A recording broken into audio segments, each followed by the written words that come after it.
Assalamualaikum warahmatullahi wabarakatuh. Saya Nabi Ikhwan bin Muhammad Azif. Saya dari 2DMC Teknologi Penyukan dan Penyamanan Udara. Hari ini saya nak membentangkan projek saya, sistem peringatan penapis penyaman udara berasaskan timer dan isyarat.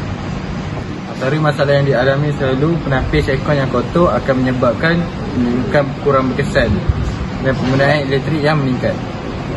Tujuan projek kami ialah memberi peringatan automatik supaya penapis dibersihkan tepat pada masanya.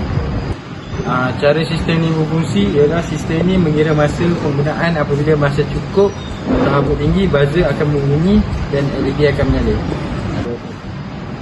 Antara komponen yang kami gunakan ialah Arduino, modul RTC, sensor habuk, buzzer, LED dan butang reset.